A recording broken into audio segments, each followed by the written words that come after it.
if you would just take one moment and remind us of who we are as your audience so that we can see things from that standpoint. Today, you represent multinational corporations both from the United States and from Europe. Imagine yourself as the Gap from the United States, H&M from Europe, as well as Walmart, large retailers that source clothing and other material from Bangladesh. Okay, great. So let me just press my button here and get you started. Please. So yes, recent trends in supply chain management have meant that it is no longer considered to be adventurous to outsource production to perhaps politically unstable countries, but it is almost considered as a must to be and remain price competitive. But does outsourcing our production mean outsourcing our responsibility as well? We believe this is not the case and cannot be the case. Within the global and financial crisis, many companies decided not to invest and cut back on their costs. For many companies, this meant cutting back costs on their CSR, lowering their CSR standards which they have set previously, and turning a blind eye, for example, to what was happening in the Bangladesh garment industry. Walmart, for example, was very aware of the substandard working conditions in the Rana Plaza factory, still failed to make the relevant steps and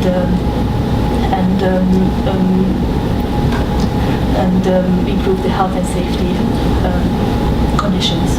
After the events, a few companies decided to leave Bangladesh to avoid the negative connotations and the negative marketing which have resulted because of the factory collapses in Bangladesh. But exploiting one country and then moving to another one cannot be a long-term solution.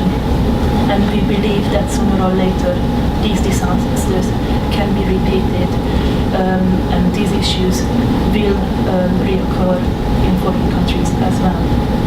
So there is a need for change in of approach for MNCs. So far, we haven't really seen a convincing example in Bangladesh of MNCs improving working conditions in a sustainable and long-term way.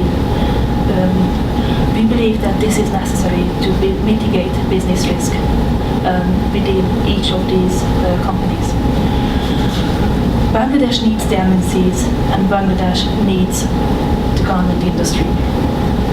We have seen this as per the statistics and the financial data. It is common knowledge that these workers come from underprivileged background. They are often women, even under the legal age to work. What drives them mostly is a belief in their future and their hope to be able to finance their children's education. We, as employers and business people, are responsible in helping them achieve these goals and to make a difference and motivate them. We have seen yesterday that Bangladeshi workers are the lowest paid globally within the industry. So it is a key motivating factor for them to help them achieve these future goals. And we have seen as per the financial data that this actually doesn't cost that much. To help these goals, achieving these goals, we have to change and improve working conditions, and this will help us and protect us being associated and being responsible for the death of thousands of workers.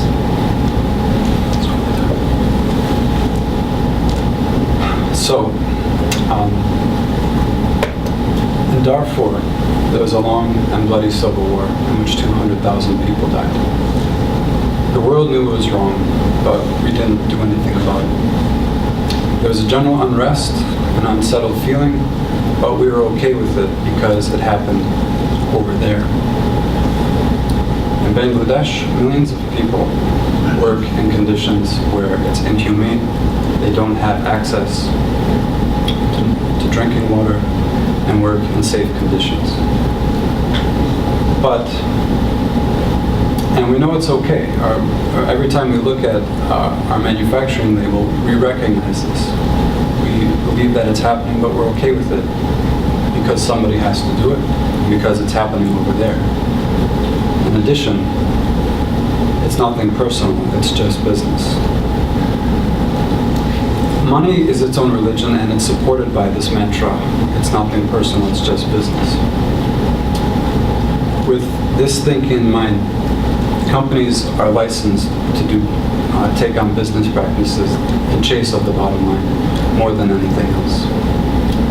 It's just business has been used time and time again, and in pursuit of profit at the expense of what's right.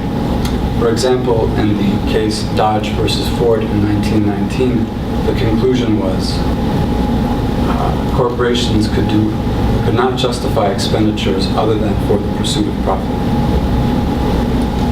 So, was it all part of the business plan to let the Rana Plaza collapse?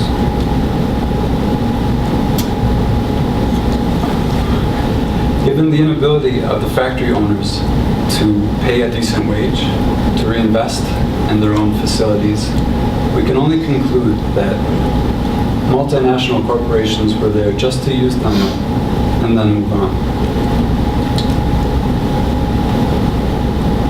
And this is fine. Really, there's nothing wrong with that. You haven't done anything wrong. And if you didn't, it should be just fine. But I wonder, you, as part of a globally recognized board member, how did you get to this position? Did you, in your life and in all your thinking, say, good enough, or could I dare to do better?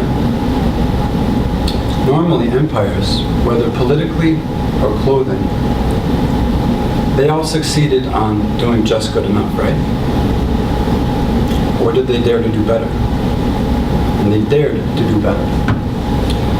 So here's your opportunity to do better. Your opportunity is to seize a chance and create an opportunity that respects the workers' rights, that respects the fact that it's a power play and you can create equity between the two parties, and turn the screw one last turn and give them a fair shake. Given the media coverage that this country and this industry has received, any positive action that you take will be recognized. And if it's not recognized, make it recognized. The world is hungry for a good story, and media is hungry for good news stories. So all you have to do is make something happen, and you'll be heard. So this is your story. You decide to self-regulate, and there's two reasons for this.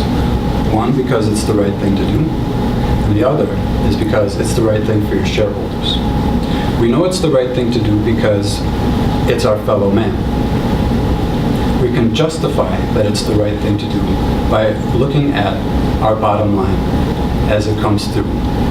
We're looking at creating brand equity that can serve more for the company in the future than it can if you let these things happen business as usual. And through business, or through CSR programs, we can create scenarios in which we have a range of options that best suit both parties, both the workers and the multinational corporations, so it's not jumping into it feet first. Now, importantly, there is a market for this. In a survey of 15 of the largest economies, 73% of the people surveyed said they would recommend companies that do perform CSR programs. So It's hard to monetize a brand name, but you certainly can get better value by word of mouth and through proactive corporate advocates in your favor. And then there's globalization. Globalization. It's the tyrant of the modern day. But globalization has brought together both low-cost centers and it has met demand. Globalization has also made us aware of the living and working condition in these low-cost centers. So there's incentive for us to do things and do it right. When it comes to dealing with the matters of the soul, business as usual tactics don't apply. You have to find the soft times first and then re-examine it later. Okay.